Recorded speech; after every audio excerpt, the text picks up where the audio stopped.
Hello everyone, हर हर महादेव। कैसे हैं आप सभी लोग? उम्मीद करती हूँ बहुत अच्छे होंगे। माही के ब्लॉग्स पे आप सभी का हार्दिक स्वागत है। आज मैं बहुत खुश थी क्योंकि मुझे जाना था अपने मायके, अपने मम्मी पापा के घर। और माही तो मारे इतनी खुश थी ना कि वो खुद से ही कंघी करने लगी कि फटाफट रेडी हो जाऊँ और नानी के घर जाऊँ। बच्चों को अगर पता चल जाए कि आज नानी के घर जाना है तो वो खुशी से इस प्रकार उछलने लगते हैं। मैंने माही को जल्दी से तैयार किया, उसके बाल झाड़े और काजल वाजल लगा के रेडी कर दिया। फिर मैं खुद भी रेडी होने लगी। मैंने कंघी किया और फिर साड़ी वाड़ी बांधी। सारी दुनिया की खुशी एक तरफ और मायके जाने की खुशी एक तरफ होती है। वहाँ ना एक अलग सा ही सुकून होता है। और मैंने साड़ी पहनी और फिर मैं रेडी हो गई। और शिवांश उससे पूछ रहा था, मम्मी कब तक तैयार होगी? जल्दी से चलो ना, मुझे नानी के घर जल्दी से जाना है। फिर मैंने बैग पैक किया और माही को बोल रही थी कि कुछ छूट ना जाए क्योंकि हम नवरात्रि के लिए जा रहे हैं तो हम 8-9 दिन रुक कर ही आएंगे। हमारे गांव में, मम्मी के यहाँ गांव में बहुत अच्छी नवरात्रि होती है। माता जी को लाया जाता है और पूजा पाठ होता है। तो वहाँ नवरात्रि में हम लोग खूब घूमते हैं और इन्जॉय करते हैं। तो इसलिए मैं माही को बोल रही थी तैयार हो जाओ। और फिर इसे देखो, ये कैमरे के आगे आके क्या कर रहा है, कैमरे को घुमा फिरा रहा है। और फिर हमारा बैग भी पैक हो चुका था। और इन दोनों को देखो, ये अपने पापा से बोल रहा था, पापा जल्दी चलो ना, कब चलोगे? इतना देर तो हो गया। फिर उसके पापा बोल रहे थे कि हाँ रुक जाओ बेटा, मम्मी को आने दो फिर चलते हैं। फिर हम लोग गाड़ी में बैठ के और गाँव से निकल चुके थे।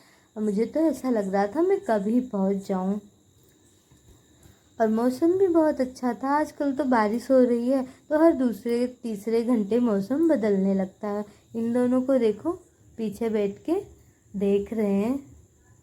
ये लोग भी सोच रहे हैं कि कब पहुंच जाएंगे। और जहाँ देखो वहाँ ना नवरात्रि का पंडाल की तैयारी हो रही थी। हम पहुंच चुके थे रहरा बाजार, जो कि हमारे उत्तर प्रदेश में है। और ये हमारे मायके के काफ़ी नज़दीक है। ससुराल से भी नज़दीक है और मायके से भी नज़दीक है। हर तरफ पंडाले सजाए जा रहे थे, गेट लगाए जा रहे थे बड़े बड़े। माता जी के आगमन की खुशी में सब कुछ डेकोरेट किया जा रहा था। फिर हमारे मायके जाने के रास्ते में जंगल पड़ते हैं जहाँ पे ढेर सारे बंदर होते हैं। और बच्चों ने देखा बंदर देख के वो इतने खुश हुए ना। बच्चों को बंदर देखने में पता नहीं कौन सी खुशी होती है। फिर हम फाइनली पहुँच गए मम्मी के यहाँ। और इसे देखो कितने कूद कूद के निकल रहा है। फिर ये लोग चले गए और मैं भी दरवाज़ा बंद करके अंदर जाने लगी। और माही को देखो, और ये है हमारी सलोनी, चाची की लड़की। और वहाँ पे पहले से हमारे बाबा जी यानी हमारे पापा के फूफा जी आए हुए थे। और सब लोग, हबी और सब लोगों ने मिलके बातें की। फिर इन्होंने खाई खीर, मम्मी ने बनाई हुई थी। खीर खा के फिर ये है स्वीटी, जो कि मुझसे मिलने आ रही थी और मेरे पैर छू रही थी। तो मैं इसका सर लगा रही थी कि सर इस पे रख के फिर छुओ। फिर शिवांश उससे मिला और उसने खूब सारी मस्ती की, उसके कंधे पे जाके बैठ गया। और ये वीडियो बनाते टाइम ना अपना मुंह छुपा रही थी। और दादाजी लाए थे बड़े बड़े नींबू, जो कि मीठे और खट्टे होते हैं। और यहाँ मम्मी को देखो, सबको खिला पिला के सब सफाई वफाई कर रही थी।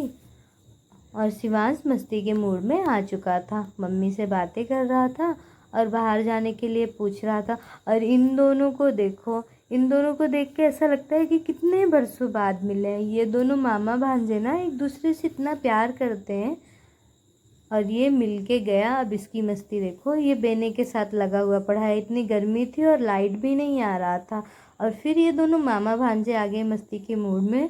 विशाल ने उसको बिठा दिया बोलेरो पे, वो चढ़ के पत्तियाँ तोड़ रहा था और वहाँ से हंस रहा था। जामुन का पेड़ है।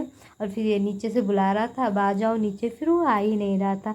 फिर मेरा मूड हुआ बाहर जाने को, क्योंकि ससुराल में तो कहीं जाना ही नहीं होता है। फिर मैं गई खेतों में, वहाँ प्यारी प्यारी छकड़ियाँ घास चल रही थी।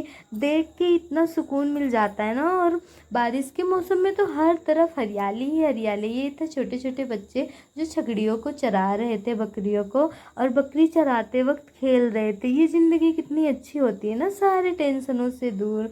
और हाय ये मौसम देख के ना तो पूछो ही नहीं, मुझे इतना अच्छा लगा। मेरा वीडियो अगर आपको पसंद आता हो तो लाइक और सब्सक्राइब जरूर कीजिए। हर हर महादेव।